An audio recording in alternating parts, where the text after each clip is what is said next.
Bismillahirrahmanirrahim. Assalamualaikum warahmatullahi wabarakatuh.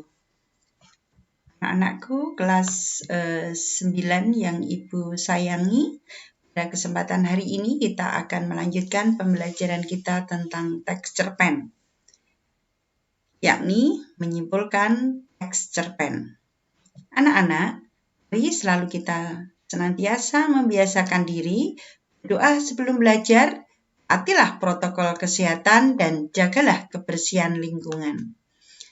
Anak-anak, masih ingat materi kita sebelumnya, yaitu mengidentifikasi cerpen. Pada materi sebelumnya kita sudah belajar apa itu cerpen, bagaimana ciri-cirinya, apa fungsinya, dan sebagainya yang berkenaan dengan mengidentifikasi cerpen. Anak-anak, pada pertemuan kali ini kita akan belajar menyimpulkan unsur-unsur pembangun karya sastra dengan bukti yang mendukung dari cerita pendek yang dibaca atau didengar. Nah, adapun tujuan pembelajaran kita, kalian nanti diharapkan mampu berdoa dan menjawab salam, kemudian berbudaya, berdisiplin dalam pembelajaran maupun dalam mengerjakan tugas, aktif dan bersungguh-sungguh, jujur, menyimpulkan latar cerita dan buktinya, menyimpulkan tokoh dan perwatakan serta buktinya, menentukan alur dan buktinya, menyimpulkan teknik penceritakan dan buktinya, menceritakan kembali isi cerpen dengan bahasa sendiri. Nah, kalian masih ingat? Kemarin kalian sudah melihat atau menyimak tentang sinematisasi cerpen Gadis Bermata Gerimis karya Yelveni Wimra. Ini cerpennya. Aku harus bertemu dengan gadis bermata gerimis itu setelah beralih jadi senja. Menjelang matahari benar-benar lenyap dari pandangan dan perbukitan batu ampa telah disungkup gelap. Sebab bila alam sudah kelam, tanjakan dan penurunan jalan yang akan jauh lebih sulit dilewati melewati garis langit. Aku mempercepat langkah. Garis abu-abu masih tergurat di sekitar ufuk barat. Aku pererat tali sepatu yang terasa longgar. Jalan setapak menuju rumah gadang terpencil yang kini ditempati gadis masih licin. Sisa hujan siang membuat badan jalan bertanah liat dan berbatu itu berbalut lumpur. Kalian lihat di sini siapa tokoh utamanya, ya, kalian tahu. Oh, ini menceritakan tentang sudut pandangnya aku, ya, karena seolah-olah pengarang menceritakan diri pengarang itu sendiri. Kemudian, tapi si aku di sini bukan pemeran utama, karena si aku menceritakan tokoh lain yang di sini adalah gadis bermata gerimis. Ya, ditandai dengan kalimat pertama tadi, aku harus bertemu gadis bermata gerimis itu setelah beralih jadi senja. Kalian bisa melihat settingnya ini ditunjukkan dengan atau diceritakan langsung oleh pengarang, yaitu senja, ya, menjelang senja, yaitu menjelang matahari benar-benar lenyap dari pandangan dan perbukitan batu ampa telah disungkup gelap. Jadi menjelang senja di perbukitan batu ampa.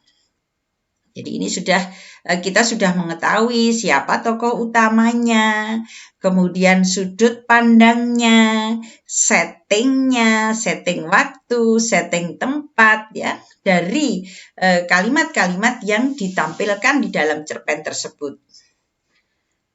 Sebab bila alam sudah kelam tanjakan dan penurunan jalan, nah di perbukitan batu ampa ini settingnya kelihatan jalannya naik turun, ya, kemudian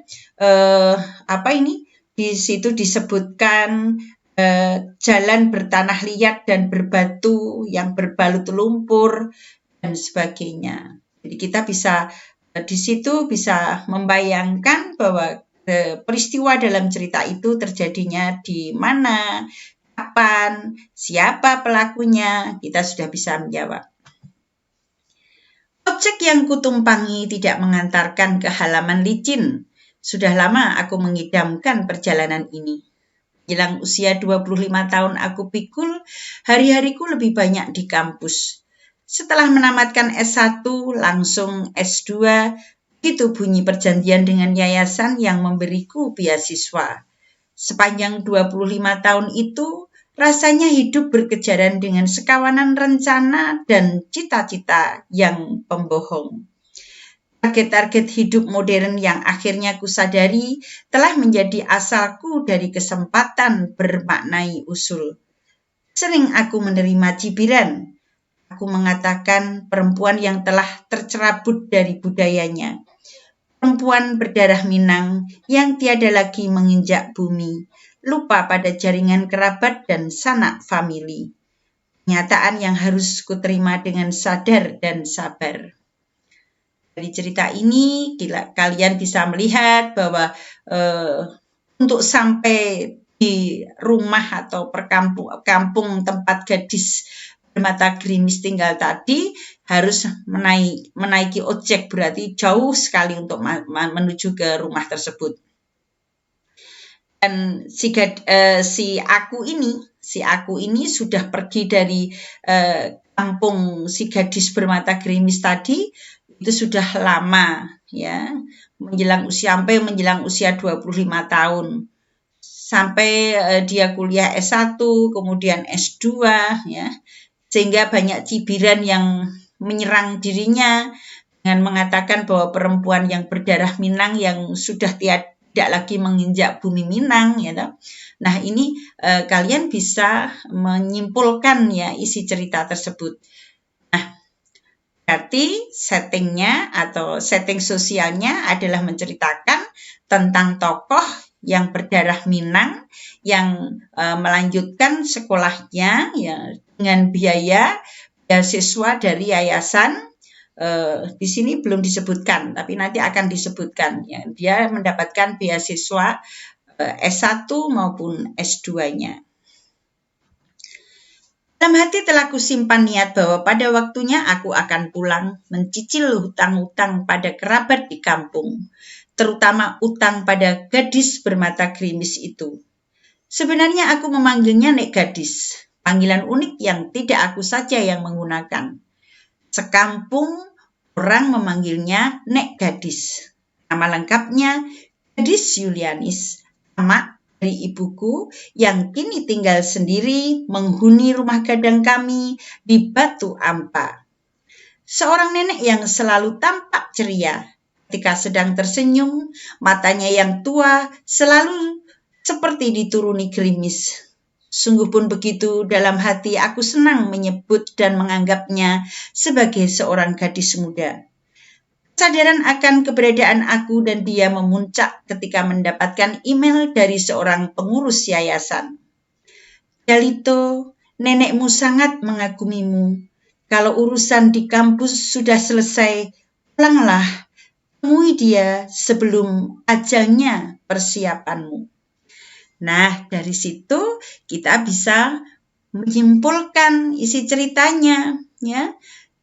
Ternyata gadis bermata gerimis itu adalah nenek si aku yang oleh aku tersebut hanya tinggal satu-satunya kerabat, ya. Jadi mereka tinggal berdua, ya. Kemudian kalian bisa juga melihat bahwa Nek Gadis ini namanya Gadis Yulianis. Ini adalah amak, ya, adik dari ibuku atau kerabat dari ibunya, ibu si aku itu yang menghuni rumah gadang keluarga mereka. Di sini juga kalian bisa melihat bahwa Nek Gadis ini nenek yang selalu tampak ceria, ya. Kemudian berjiwa muda karena si aku sampai menganggap ini sebagai gadis muda. Matanya selalu dituruni gerimis. Gerimis itu berarti selalu nampak cahaya dan berkaca-kaca, ya. Gerimis kan itu artinya begitu, ya. Kemudian sampai akhirnya si Jalito ini, nama si aku itu, kemudian mendapatkan email dari pengurus yayasan untuk segera pulang karena nek gadis yang satu-satunya kerabat yang tinggal di kampungnya sudah sangat tua, ya. Dia dikatakan sebelum ajalnya, persiapanmu, dan seterusnya. Ini menandakan bahwa nek gadis Yulianis yang merupakan nenek si aku tadi sudah tua. Oke, lanjut. Pesan singkat yang menyentak perasaan. Setelah menyelesaikan urusan dan yayasan Bung Hatta pemberi beasiswa kuliahku, aku langsung mengurus keberangkatan dari Bandung, Jakarta, Padang. Dari Padang melakukan perjalanan darat dengan bus ke Payakumbuh, turun di Simpang Batu Ampa, lalu naik ojek ke alamat yang kini ditempati nek gadis. Aduh hei, sahutan suara si Amang dari jarak menyambutku.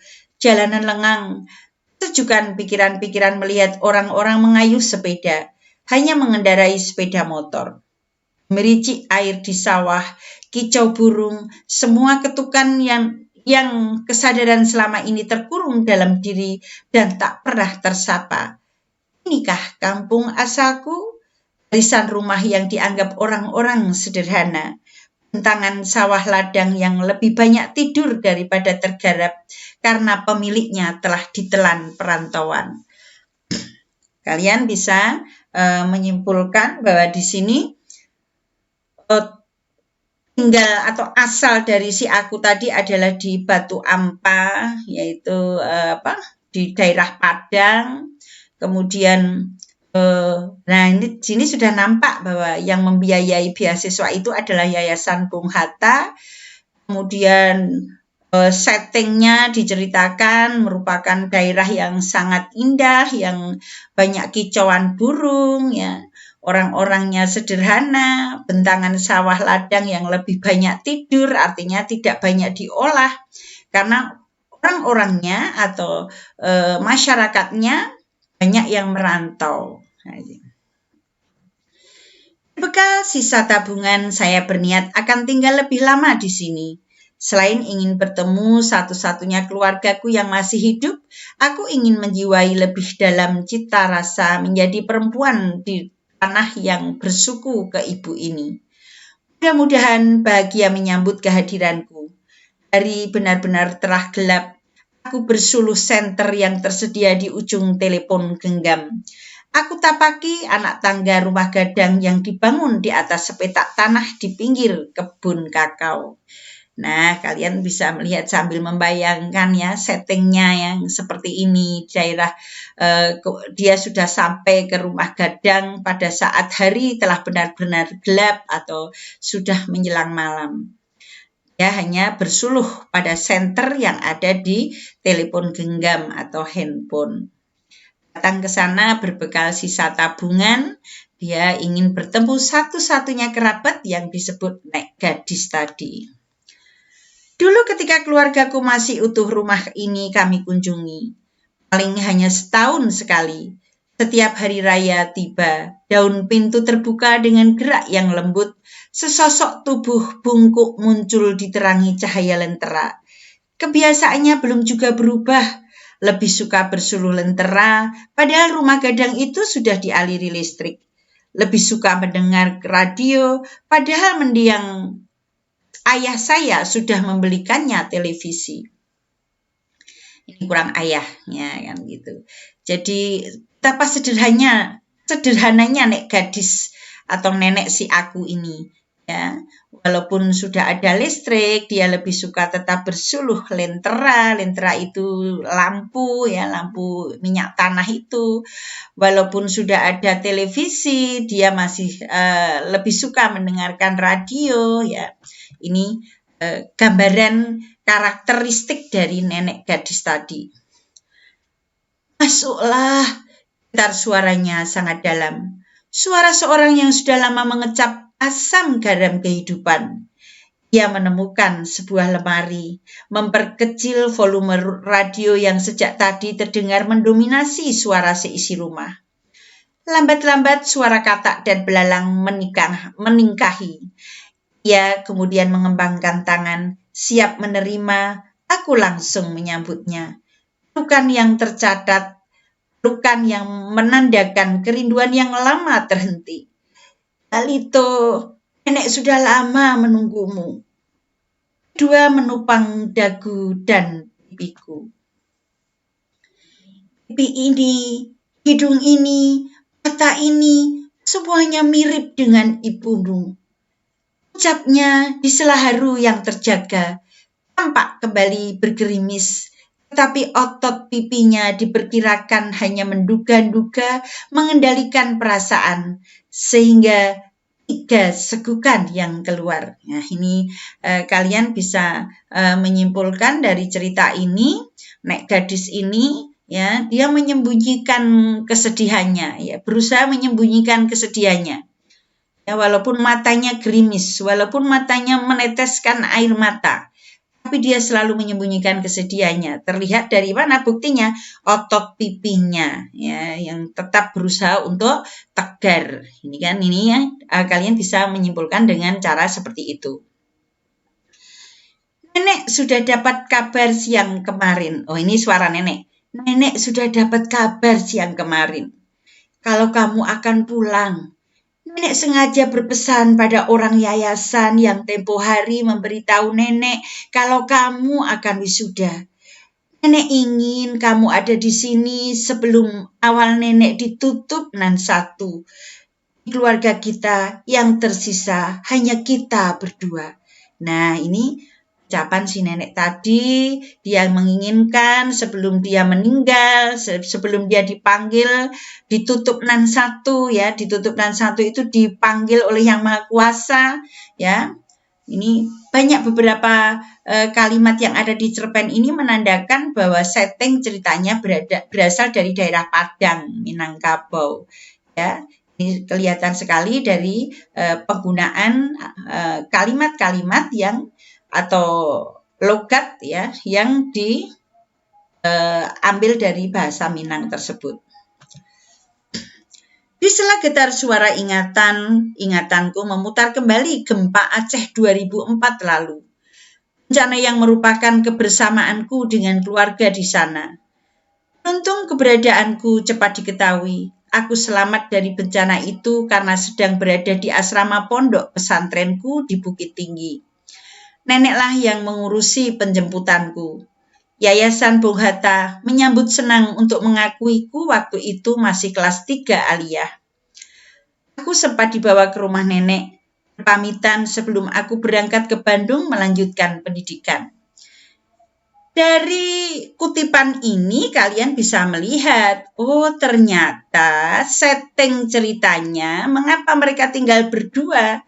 Ya, ternyata keluarganya terkena bencana gempa Aceh 2004 yang menimbulkan tsunami. Kan begitu.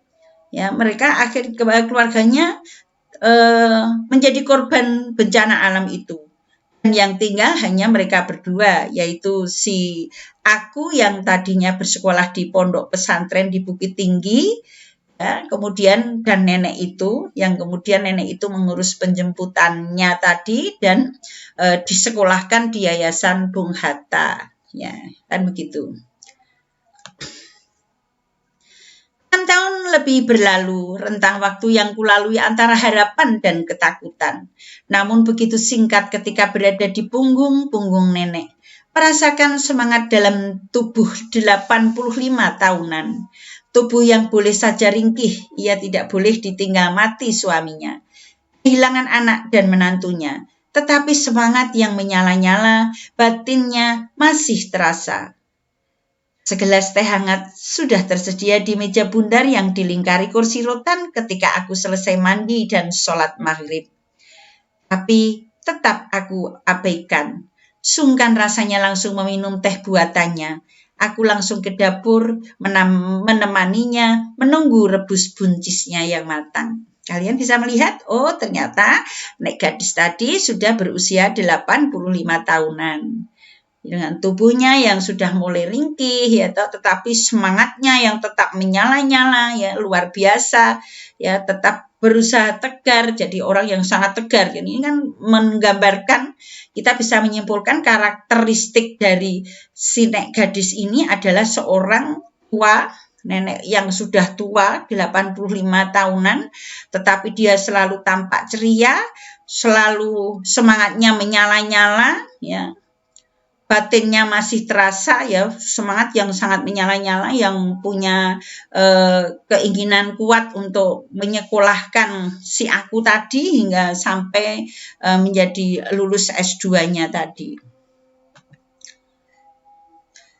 Tehnya sudah kamu minum? Tanyanya sambil menyusun letak kayu api yang di ujung-ujungnya sedang menyala. Aku goyang. Kenapa belum diminum? Kalau sudah dingin, tidak enak. Harusnya aku yang buatkan teh untuk nenek, tanggapku. Apa? Itu tanda kerinduanku padamu. Minumlah. Aku dan nenek terlibat dalam aktivitas sebelum makan malam. Hingga rasa kantuk kami terus bercerita tentang banyak hal yang muara kisahnya berputar pada keadaan keluarga kami yang punah. Katanya jika dirinya telah tiada, seorang anak perempuan yang akan menemaninya nasab keluarga. Dia kisahkan pula bagian terpenting dalam hidupnya tentang pertama yang pernah terjadi di masa lalu. Semasa muda ia pernah mengalami perasaan iba yang tak terperikan. Perasaan iba itu menguasai pikirannya, sehingga ia termasuk gadis yang terlambat bersuami. Ia menikah saat sudah berusia 30 tahun. Masa Nek Gadis muda itu sudah sangat terlambat. Setelah menikah, ia pun hanya dikaruniai 2 orang anak. 1 laki-laki, 1 perempuan. Yang laki-laki meninggal ketika berusia 8 bulan. Yang perempuan, yakni ibuku, meninggal pada bencana tsunami Aceh. Tinggal aku, cucu perempuannya. Doa nenek sekarang, cepatlah menantang kamu untuk bertemu jodoh. Teruskan nasab keluarga kita. Atau jangan-jangan kamu sudah punya calon. Bilanglah sama nenek. Keriput senyumnya seperti sedang menggoda dan gerimis di matanya terus saja merinai. Aku juga mencoba tersenyum. Terlalu dini membukanya pada nenek. Bisa saja dia tercengang. Biasa. Rahasia masa muda sangat luar biasa yang akan diberitahukan kepada Anda. Bisa jadi dia naik pitam. Di ujung senyum yang kupaksakan itu, kutanyakan pada nenek apa yang sebenarnya tidak pernah tercapai. Melakukan hal yang kini ia anggap keliru sampai-sampai ia terlambat menikah. Nenek tidak menjawab dengan jelas. Dia hanya menceritakan tentang rencana mamanya yang memperkenalkan seorang anak muda terpelajar yang saat itu sedang berada di tanah jauh. Anak muda itu masih cucu sepupu sang mama. Dia seorang yang secara adat sangat pantas untuk disebut persunting nenek. Pulang kabako, demikian istilah adatnya, yakni menikah dengan kemenakan atau keluarga ayah. Nah, ini diceritakan.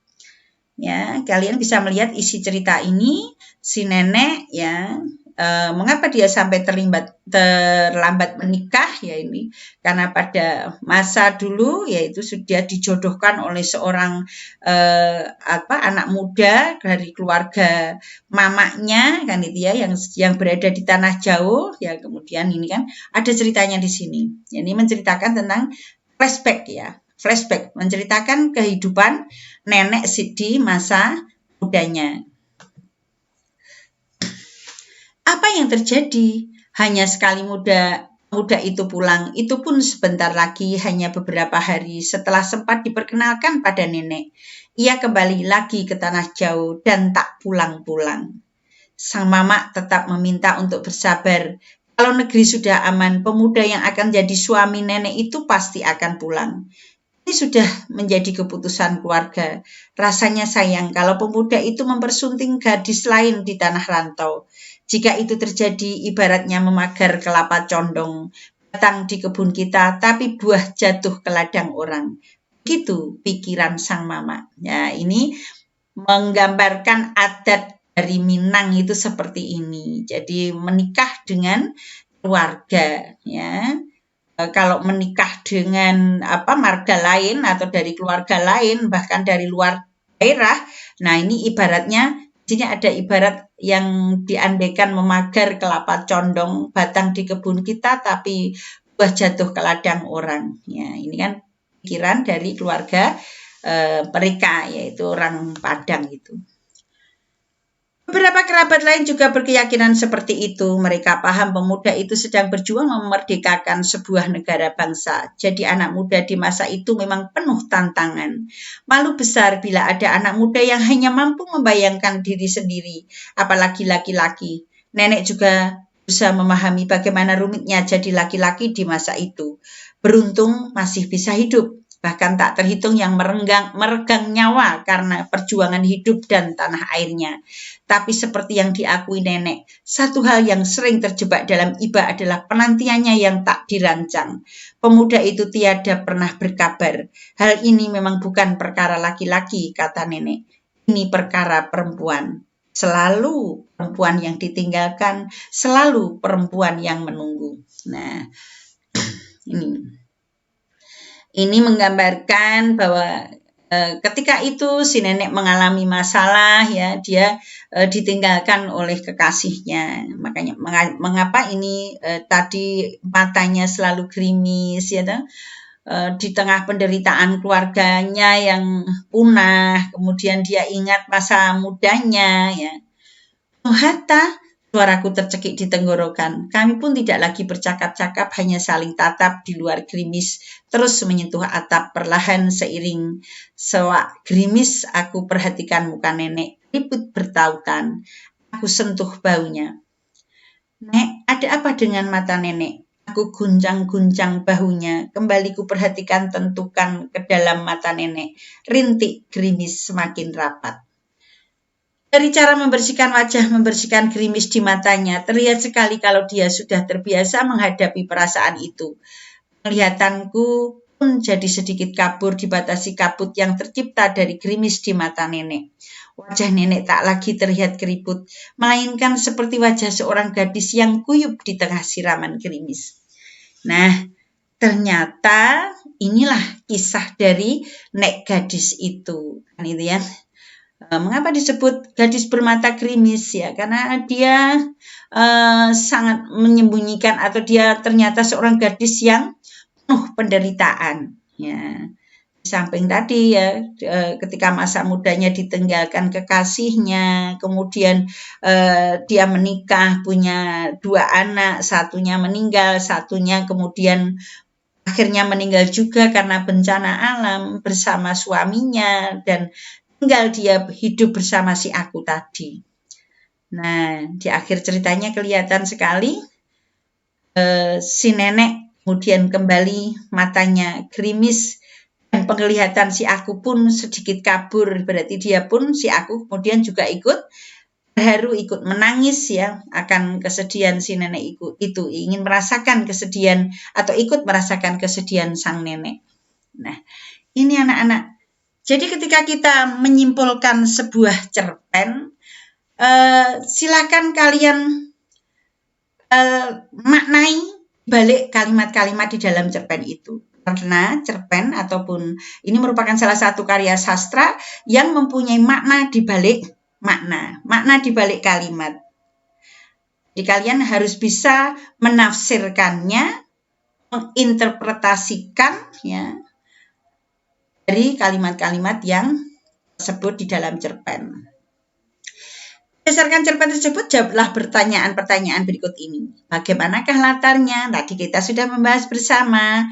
Latar waktunya kapan? Tempatnya di mana? Suasananya suasana yang bagaimana? Di situ ada kata gerimis. Ya, ini kan menunjukkan suasana yang ada pada saat itu. Kemudian buktinya apa? Kalian tadi lihat kalimat-kalimat yang ada di dalam cerpen tadi. Bagaimana ketika kita memutuskan bahwa waktunya itu senja menjelang malam? Ya, di situ ada kalimat-kalimat yang ditampilkan.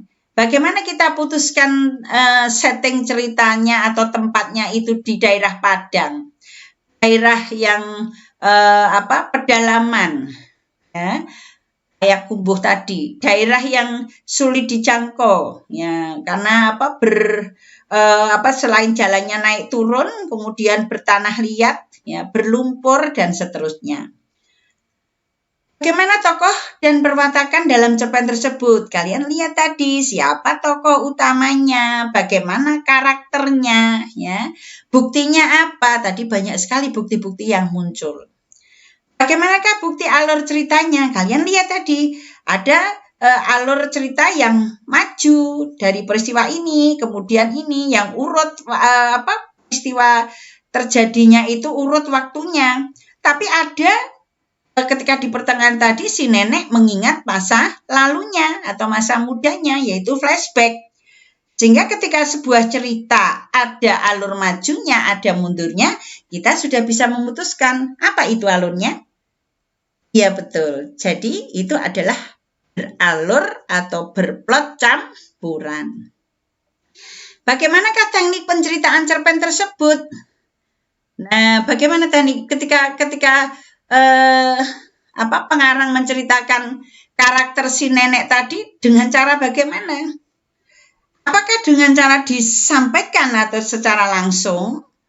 Atau dideskripsikan secara langsung, atau mungkin dengan perilaku tokohnya, atau jalan pikiran tokohnya, atau mungkin deskripsi lingkungannya. Tadi kalian melihat sudah ada listrik, kenapa si nenek masih menggunakan lentera, ya, sudah ada televisi, nenek masih senang menghidupkan radio. Lah ini kan menunjukkan karakter kesederhanaan nenek tersebut.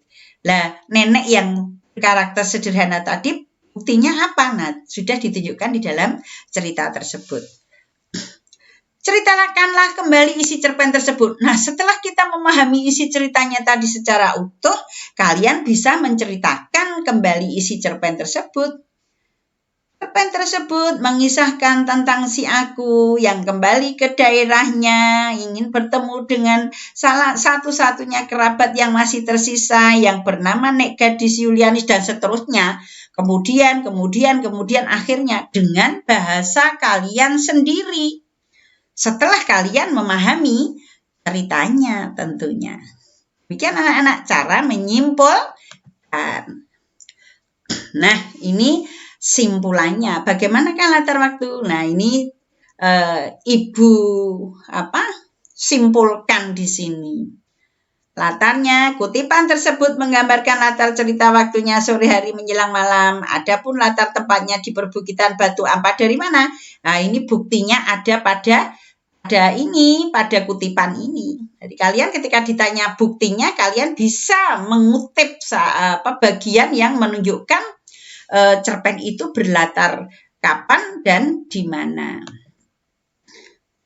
Latar suasananya seperti apa? Oh, penuh keharuan. Buktinya apa? Ini nanti ada di kutipan ini. Nah, siapa tokoh utamanya, tokoh tambahan dan seterusnya, itu juga bisa kalian buktikan pada kutipan, kalian ambil pada cerpen tersebut. Perwatakan tokohnya, ya. Oh, Nek Gadis itu seorang yang ceria, selalu tampak ceria. Apa buktinya? Nah, ini ada buktinya di sini. Ya, kalian ambil satu kutipan yang menunjukkan karakter Nek Gadis, termasuk mungkin ketika Nek Gadis itu seorang yang sederhana tadi, kalian bisa menambahkan di sini. Bagaimanakah bukti alur dalam kutipan tersebut? Nah, flashback tadi majunya di mana? Untuk flashback di mana? Nah, kalian kemudian akhirnya menyimpulkan, oh berarti alurnya adalah alur campuran. Maaf. Kemudian berikutnya,